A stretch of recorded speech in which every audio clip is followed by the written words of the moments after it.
景观天。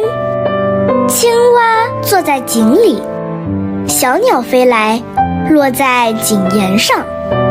青蛙问小鸟：“你从哪儿来呀？”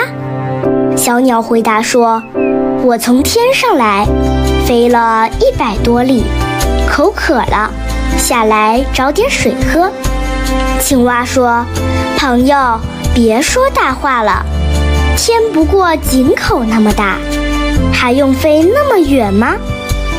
小鸟说：“你弄错了，天无边无际，大得很呐。”青蛙笑了，说：“朋友，我天天坐在井里，一抬头就能看见天，我不会弄错的。”小鸟也笑了，说：“朋友，你是弄错了，不信你跳出井来看一看吧。”